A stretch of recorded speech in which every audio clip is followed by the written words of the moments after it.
우리가 신앙생활을 이제 하면서 하나님 앞에 기도하고 이렇게 살아갈 때 하나님께서 주시는 복을 받아 누리고자 하는 그런 이유 때문에 하나님 앞에 더 열심히 나오는 경우들도 우리에게는 굉장히 많이 있는 게 사실입니다. 물론 신앙생활의 방식들은 이렇게 하면 복을 받을 수 있을 거야 하고 하나님 앞에 우리가 이제 하는 내용들은 각자가 굉장히 다양한 방법들을 가지고 있지만 어떤 방식으로든지 나름대로 그 방식들이 다 타당성이 있다 하는 생각을 합니다. 왜냐하면 하나님을 바라보고 있으니까 그런 생각을 합니다. 예를 들면 우리가 주일마다 예배에 나오는 것도 하나님 앞에 복을 받기를 원합니다 하는 마음 있잖아요. 또 우리가 새벽에 기도를 하기 위해서 새벽 기도에 나오는 것도 하나님 내 삶에 평화를 주옵소서 뭐 그런 마음이 있지요. 기도를 할 때 어떤 이들은 조용히 간절히 기도를 하지만 어떤 이들은 기도할 때마다 크게 소리질러 기도를 하는 이들이 있는데 어떻게 하는 것이 좋은 기도냐? 그것은 그 사람의 기도의 스타일이기 때문에 평가를 내리거나 그렇게 할 수 있는 건 아니라고 생각합니다. 어쨌든 이런 부분들도 하나님 앞에 복받고 싶은 간절함이 그 속에 담겨져 있지요. 교회 다니면서 하나님 앞에 10의 1조를 드리거나 또는 감사헌금을 하거나 하는 이런 헌금의 행위들도 그 속에 하나님께서 내 삶을 지켜주시길 원합니다 하는 마음이 담겨 있는 게 분명히 맞다고 생각을 합니다. 예수 믿는 사람들이 제일 많이 사용하는 용어가 있죠? 한번 따라서 해보세요. 할렐루야. 그 말 참 많이 하죠. 그죠? 또 한번 따라 해보세요. 아멘. 그 말 많이 하잖아요. 할렐루야 또는 아멘이라는 말을 많이 사용을 하게 되는데 그렇게 할렐루야 또는 아멘이라고 고백을 하는 것도 그 속에는 하나님을 향한 나의 마음이 표현되는 것이고 또 그런 속에서 내가 하나님 앞에 복받아 누리고 살고 싶은 그런 것들이 있는 거예요. 사실 뭐 할렐루야 또는 아멘, 설교를 듣는 중에도 아멘 이렇게 하는 표현들이 머리로는 늘 돼요 이게. 근데 이제 우리 교회 성도들이 대부분 다 이렇게 보면 좀 차분한 성격들을 가지신 거예요. 그러니까 할렐루야 이런 말이나 아멘 하는 말을 입 밖으로 표현하는 것을 굉장히 힘들어 하시는 분들이고 마음속으로 그냥 아멘 이렇게 하는데 그래서 할렐루야 아멘 하고 외치는 것도 굉장히 용기 있는 하나님 앞에서의 행위라고 생각을 해요.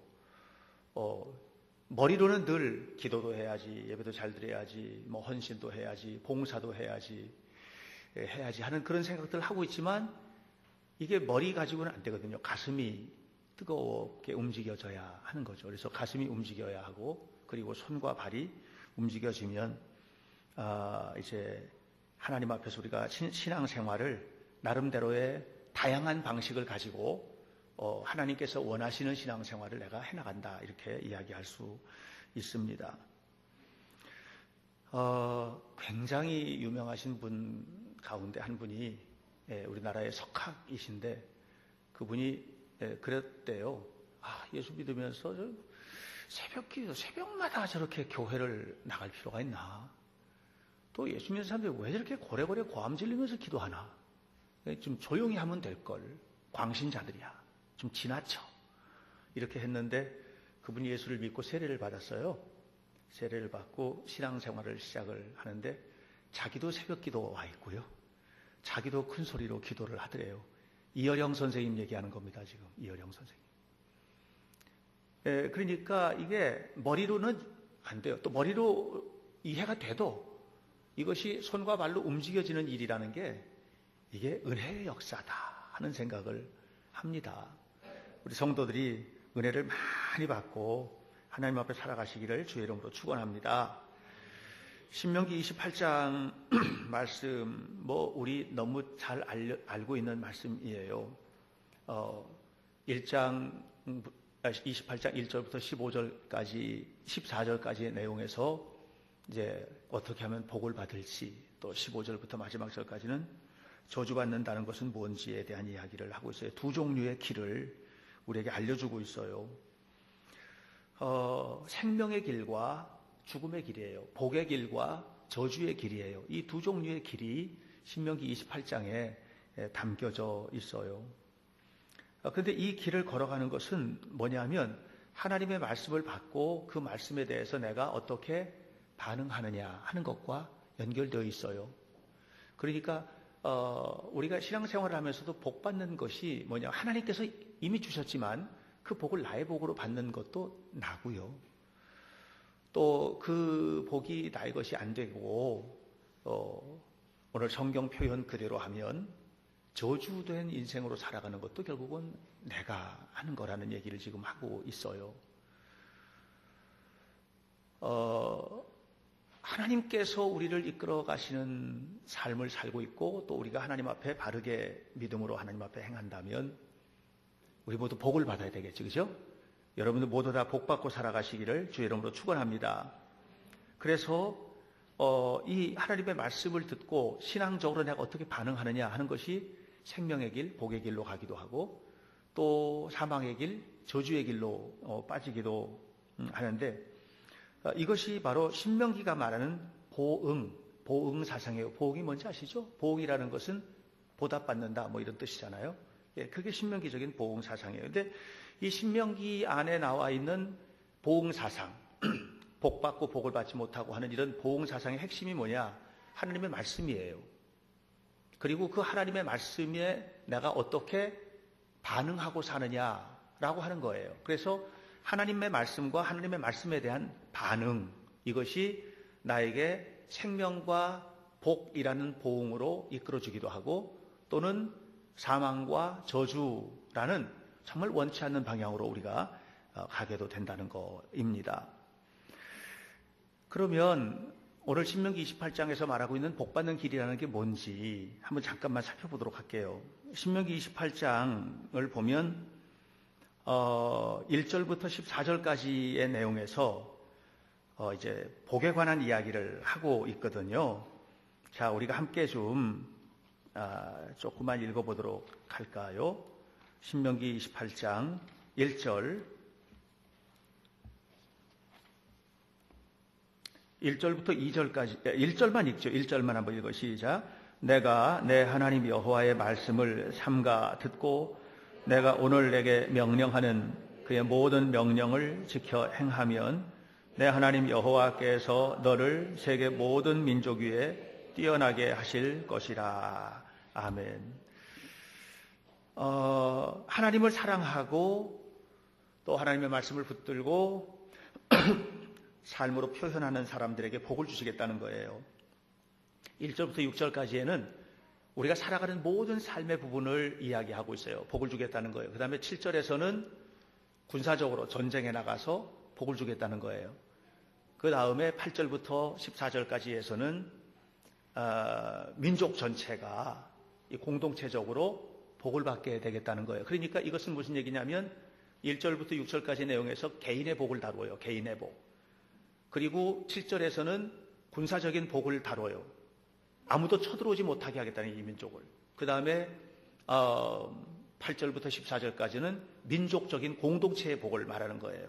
그러니까 결국은 공동체의 복이든 군사적인 축복이든 이거 다 나와 관련이 있는 거예요. 이 나라가 잘 돼야 나도 잘 되는 거예요. 전쟁이 일어나면 일어나서도 안 되겠지만 전쟁이 일어나서 승리해야 돼요. 전에도 잠깐 얘기했지만 이라크 전쟁이 일어나기 전에 이라크라는 나라는 중동에서 제일 잘 사던 나라예요. 명품 샵이 중동에서 가장 많이 입점해 있던 도시가 바로 이라크의 바그다드였어요. 그런데 전쟁이 끝난 후에 오늘날 이라크는 중동에서 제일 못 사는 나라가 됐어요. 너무너무 비참한 나라가 되어버리고 말았어요. 그래서 전쟁은 일어나면 안 돼요. 그런데 어쨌든 이 모든 것을 지금 이야기해주고 있어요. 복을 받는다는 건 뭐냐? 국가적으로, 정치적으로 이제 올해 또 대통령 선거도 있고 다 있지 않습니까? 잘 진행이 돼야지 된다고 생각해요. 이게 복이에요, 우리에게. 국가적으로, 민족적으로, 정치적으로, 종교적으로 또는 개인적으로 우리 가정에도 하나님의 복을 받는 그런 삶이 일어나야 돼요. 근데 성경이 약속하고 있는 복 받는 사람은 어떤 사람이냐 하면 똑똑한 사람이야. 냉철하게 모든 것을 분석하고 똑똑하게 사는 사람이라고 얘기하고 있잖아요. 하나님 앞에 복을 받는 사람. 유능하고 능력 있는 사람이라고도 말하고 있잖아요. 오늘 성경에서 이미 우리가 한번 읽은 것처럼 28장 1절에서 내가 내 하나님 여호와의 말씀을 삼가 듣고 그리고 그 말씀을 지켜 행하면 이렇게 이야기하고 있어요. 그러니까는 결국은 하나님 앞에 복을 받는 사람이라는 게 말씀을 따라 살아가는 사람이라는 거예요. 아까 내가 이어령 선생님 얘기했지만 그분이 이제 예수 믿은 다음에 쓴 시집들이 몇 권 있는데 그 시집에서 그런 얘기를 하는 거예요. 하나님, 저 너무 참혹합니다. 평생 동안 말과 씨름하고, 이분이 이제 국어학자이기도 하고 문학가이고 평론가이기도 한데 한 줄의 글을 쓰기 위해서 한 밤을 꼬박 세워도 만족할 만한 것이 나오지 못하는데 하나님은 어떻게 이렇게 아름다운 하늘과 땅과 만물을 말씀으로 지으셨나요? 하나님, 제가 하나님께 부탁을 드립니다. 저 하늘에 있는 저 작은 별 하나를 만들 수 있을 만한 능력이라도 저에게 필요 있다면 하나님 그것을 주십시오. 이렇게 이제 하나님 앞에, 이분이 정말 잘나게 평생을 산 분이거든요. 혼자 잘난 분이에요. 그런데 그 잘난 분이 하나님을 딱 만나고 난 다음에 하나님께서 주신 복이 진짜라는 것을 알게 된 거예요. 예수 안 믿는 사람들이 세상에서 열심히 일을 해도 예수 안 믿으니까 복을 못 받고 다 망하고 이 얘기가 아니에요. 이 얘기가 아니에요. 예수 안 믿는 사람들도 얼마나 잘 돼요. 다 잘 되거든요. 여기 진정한 복은 뭐냐? 그 잘 되는 것으로 끝나는 것이 아니라는 거죠. 진정한 복이라는 건 뭐냐 하면 하나님께서 내게 주신 평화예요. 아브라함에게 주셨던 축복이 땅과 민족과 평화입니다. 그런데 아브라함에게 땅과 민족 이후의 평화가 사라지면 이것은 아무런 의미가 없어요. 땅과 민족과 평화까지 가는 거거든요. 하나님의 말씀에 순종하고 살아가는 우리에게 땅과 물질적인 거죠. 민족과 공동체적인 거죠. 평화, 이건 뭐예요? 우리 모두에게 깃들이는 하나님의 사랑이죠. 이런 것들이 우리에게 이루어져야만 한다는 거예요. 그래서 이 똑똑한 사람이 아닌 거예요. 유능한 사람이 아닌 거예요. 그 분야의 최고 권위자가 받는 게 아니에요. 하나님의 말씀을 듣고 그 말씀대로 순종하는 사람에게 주시는 하나님의 축복인 겁니다. 저는 우리 현대교회 성도들이 그런 복을 받게 되기를 간절히 축원합니다. 어떤 사람들은 그래도 평화도 중요하지만 땅과 민족, 다시 말하면 물질적, 눈에 보이는 현실적인 축복 중요하지 않습니까? 물론입니다.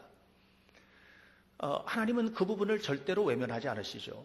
하나님은 내 삶의 물질적인 부분, 가정적인 부분, 모든 부분에 있어서 하나님의 축복을 주실 것입니다. 그런데 아직까지 나에게 그런 축복이 오지 않았다고 생각되는 분들도 있을 거예요. 나하고는 관계없는 얘기 같아. 그러나 하나님은요, 오늘 우리의 인생을 한 살에 끝내게 만드시지 않았어요. 한 살이 지나면 2살이 오고, 2살이 지나면 3살이 오고, 젊음이 지나면 또 청년이 오고, 청년이 지나면 중년과 가정을 갖게 되고, 그리고 노년이 오고, 이런 과정에 이것을 마치 야구로 얘기하면 야구는 1회전에 끝나는 게 아니에요. 9회 말까지 가야 해요. 이것은 우리 인생의 전부예요. 근데 야구를 하는 사람들은 이런 얘기해요. 야구는 혹시 우리 그 남자 성도들은 잘 아실 텐데 야구는 언제부터라는 얘기 혹시 알아요? 야구는 9회 말 투아웃부터다. 그런 얘기예요.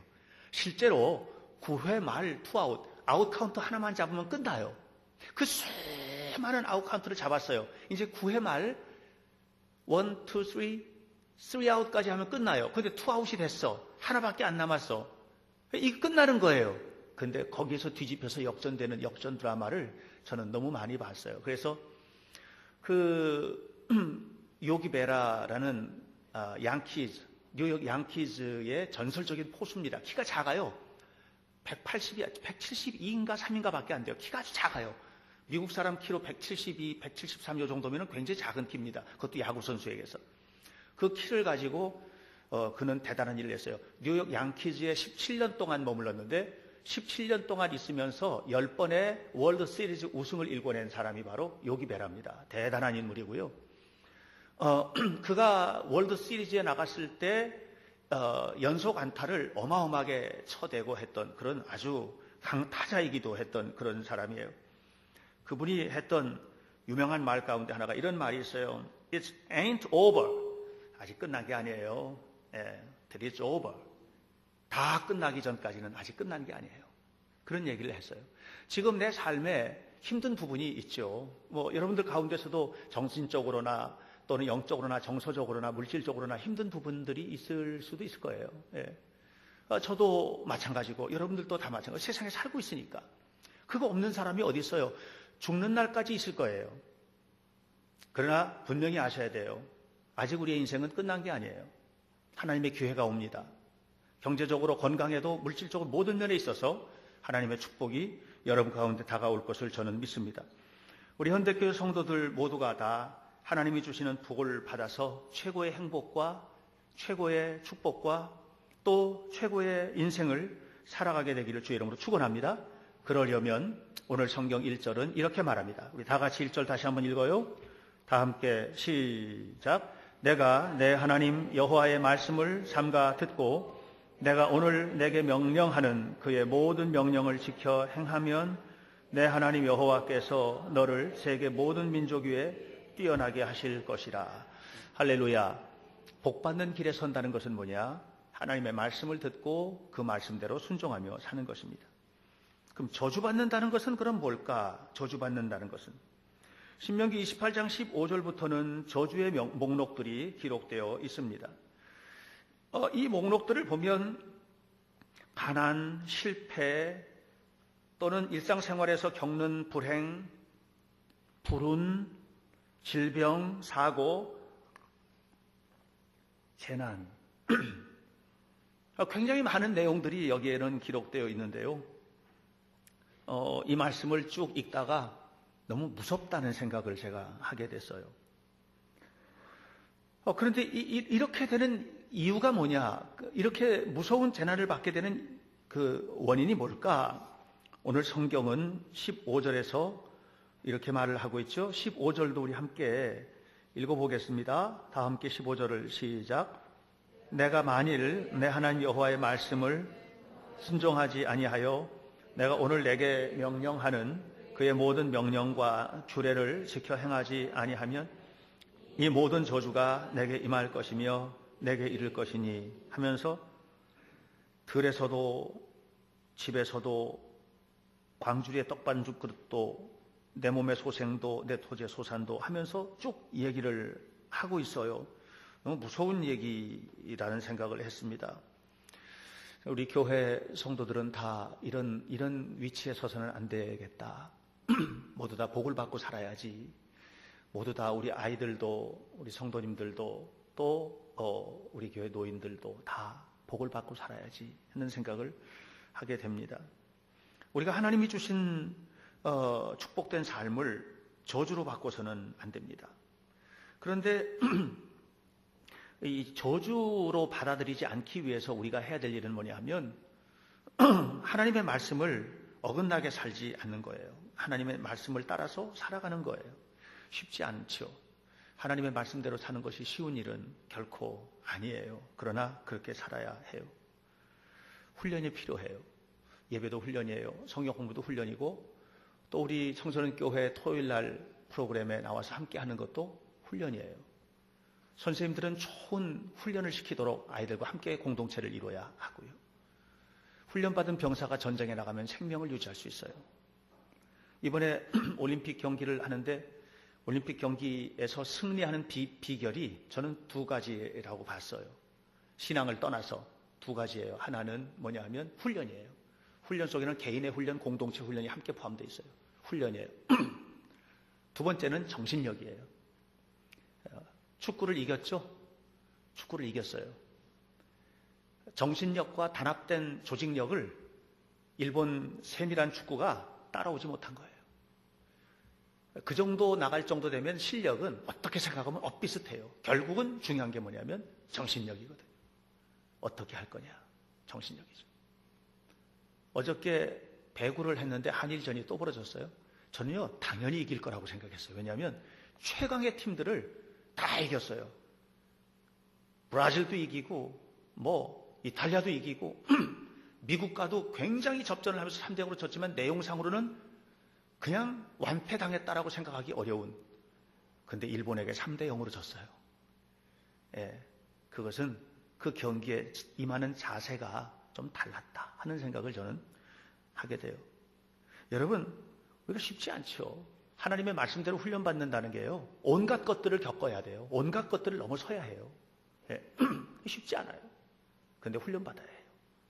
이 예배도 훈련이에요. 삶도 훈련이에요. 가정에서도 자녀들을 훈련시키셔야 하고요. 선생님들은 교육 공동체를 훈련시켜야 돼요. 잘 훈련시켜야 돼요. 우리 교회 훈련 프로그램은 공동체적 훈련인데 그런 훈련이 잘 이루어지도록 해야 해요. 훈련받은 연주자가 아름다운 연주할 수 있어요. 훈련받은 작가가 좋은 글 쓸 수 있어요. 타고난 사람도 있어요. 간혹 타고난 사람, 정말 대단한 것을 타고 태어난 사람, 그는 많지 않아요. 저는 누가 그러더라고요. 목사님은 언변이 좋대요. 사실 하나님의 은혜예요. 저는 말을 못하던 사람이에요. 저는 고등학교 때까지 학교에서, 예를 들어서 학교에서 음악 시험을, 우리는 실기 시험도 치고 이렇게 했는데 앞에 나가서 노래 부르는 걸 못해서 실기 시험도 빵점 맞았던 사람이에요. 저는 누구 앞에 서서 말하고 하는 걸 잘 못했어요. 그랬었는데 예수님을 믿고 믿음으로 살기 시작하면서부터 훈련했어요.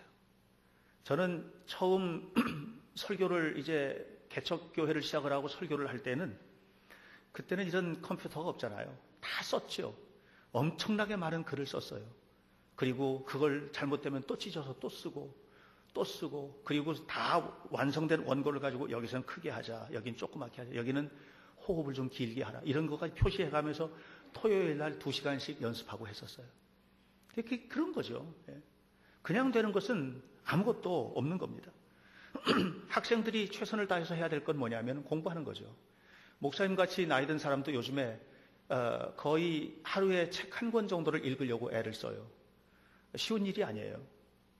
여러분들은 열심히 공부해야 돼요. 공부하는 게 사명이고 공부하는 게 하나님의 일이니까 정말 열심히 공부해야 돼요. 공부 열심히 해도 성적이 안 오른다? 그건 내버려 두세요. 공부 열심히 하는 것 자체가 성실함을 훈련하는 것이기 때문에 그렇게 열심히, 아니면 내가 다른 재능을 가지고 있다, 어떤 다른 굉장히 좋은 재능을 가지고 있다, 그럼 거기 한번 빠져보세요. 부모님들은 싫어할 거예요. 아마 공부 열심히 하는 것만 좋아하고. 그때는 부모님을 설득하는 것도 필요해요. 그리고 하나님 앞에 기도하면서 설득하는 작업도 필요하고요. 그렇게 해서 대화를 나누면서 최선을 다해서 훈련받은 자만 아름다운 삶을 만들어내는 겁니다. 하나님의 말씀이 왔을 때 이런 거룩한 훈련이 안 돼 있는 사람들은 말씀대로 살기가 어려운 거예요. 하나님 앞에 예배하는 것이 어려운 거예요. 기도하는 것도 힘든 거예요.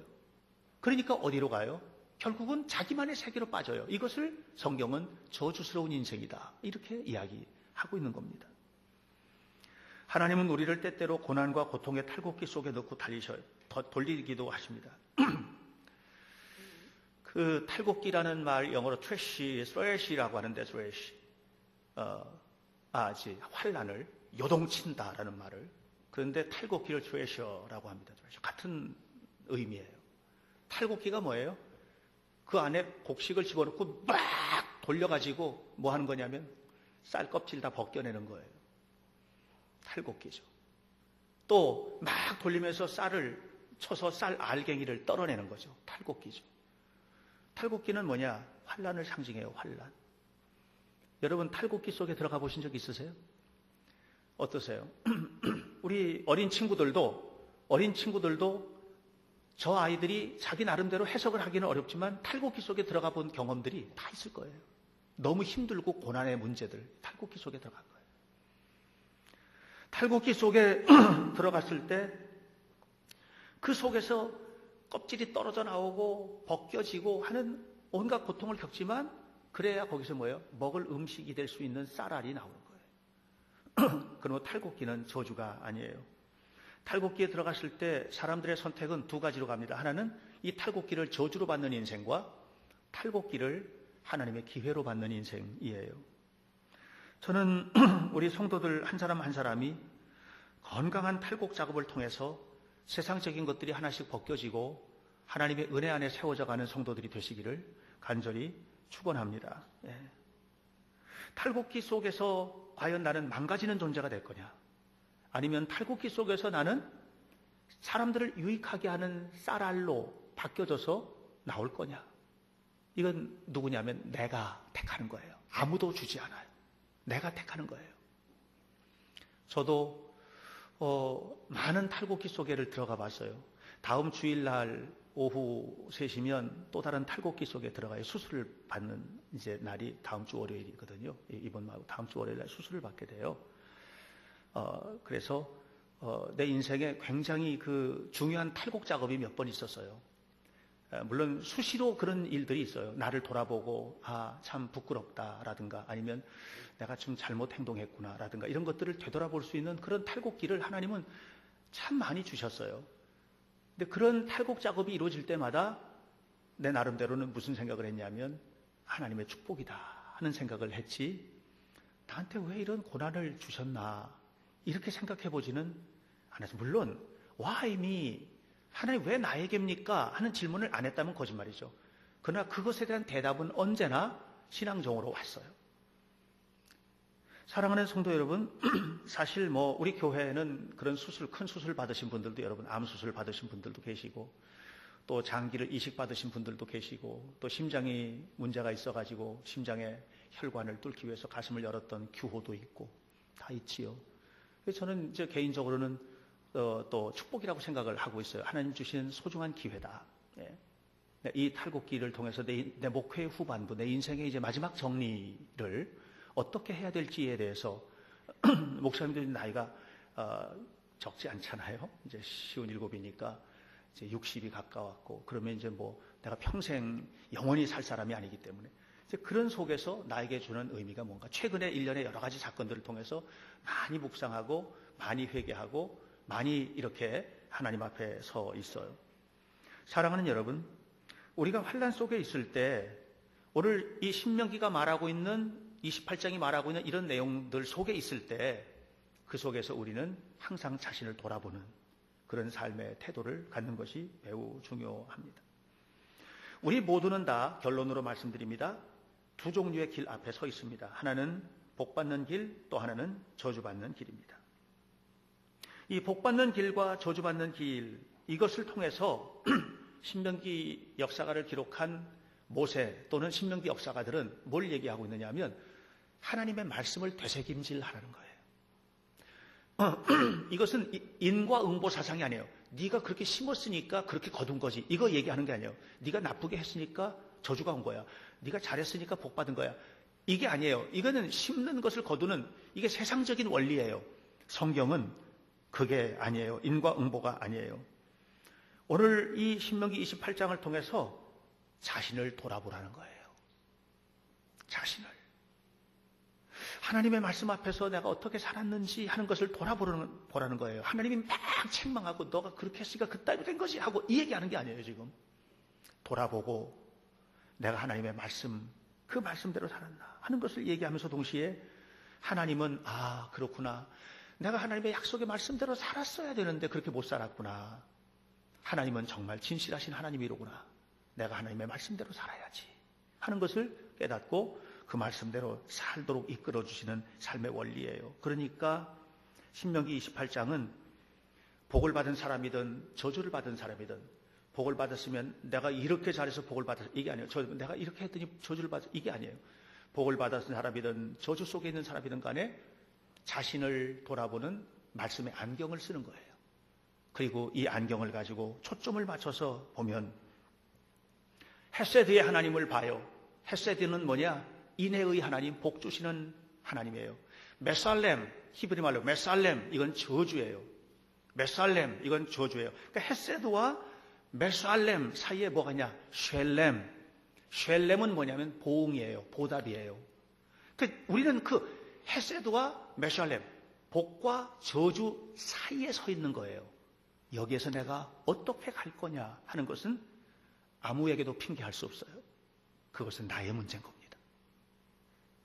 아니, 너무나 확실하게 아무개 때문에 내가 이렇게 힘들어 하더라도 무슨 말인지 잘 이해하셔야 돼요. 너무나 확실하게 아무개 때문에 내가 무슨 일 때문에 내가 이런 일을 만났어 라고 생각이 든다고 하더라도 거기서 우리가 묵상해야 될 것은 나예요. 나는 어떻게 살았는가 하는 것을 생각하셔야 해요. 아무도 원망해서는 안 돼요. 아무도 그 속에서 우리는 이 샬렘, 이 보응이 결국은 나에게 주시는 하나님의 말씀으로 받아야 돼요. 그래서 그러면 이제 하나님의 말씀대로 내가 살아야 되겠다. 그래서 방향을 헤세드 쪽으로 트는 것, 이것이 회개입니다. 그냥 그래 난 내 멋대로 살 거야. 이게 뭐예요? 이것이 결국은 메샬렘인 거죠. 우리가 하나님께서 기뻐하시는 삶을 살고 그 속에서 말씀을 듣고 일어서게 될 때 이 28장의 말씀은 우리에게 올무가 되는 것이 아니고 축복의 구름판, 도약판이 될 수가 있는 것입니다. 저는 이번에 올림픽에서 금메달을 딴 체조 선수 양학선 군 보면서요, 어떻게 인간이 저렇게 높이 뛸 수 있을까? 어떻게 인간이 그렇게 높이 뛸 수 있죠? 그 높이 뛰어가지고 뱅뱅뱅뱅 돌다가 어떻게 저럴 수 있을까? 대답은 딱 한 가지예요. 구름판을 밟은 거예요. 뛰어오다가 구름판을 탁 밟고 뛰어오르는 순간 상상할 수 없는 높이까지 뛰어오를 수 있는 것이죠. 하나님의 말씀이 여러분에게 구름판이 되길 바랍니다. 여러분, 교회가 여러분들에게 구름판이 될 수 있으면 정말 좋겠습니다. 여러분, 부족한 종이 여러분들의 삶에 구름판이 되기를 바랍니다. 여러분들의 모두의 삶 속에 서로가 서로에게 구름판 노릇을 해주십시오. 그리고 그렇게 살지 못했던 부분들이 있다면 겸손히 하나님 앞에 회개하고 다시는 그렇게 살면 안 됩니다. 그래서 하나님의 영광을 드러내는 아름다운 하나님의 자녀가 되어야만 합니다. 정말 결론으로 내가 최근에 읽는 이 가스통 바슐라르라고 하는 프랑스의 굉장히 유명한 역사 철학자인데 그분이 쓴 책 중에서 공간의 시학이라는 책이 있어요. 공간의 시학. 어려운 책들이에요, 다. 그런데 그 책에서 이런 얘기를 했어요. 이 사람이 모두 다 집이 있잖아요, 집을 알게 되면 삶을 알게 됩니다. 전셋집이든 움막집이든 자기 집이든 집이 있어야만 합니다. 집 없이 떠돌아다니는 것은 존재의 거점이 사라진 것이기 때문에 그렇습니다. 집이 그만큼 중요해요. 여러분들의 집이 존재의 거점이 돼야 돼요. 자녀들에게, 부부에게, 가족에게. 그래야 된다는 얘기예요. 그러면 그 말씀, 이렇게 그 책을 읽으면서 생각해, 그리스도인들의 존재의 거점은 뭐지? 그거는 존재의 거점은 뭐냐면 교회이고 하나님의 말씀인 겁니다.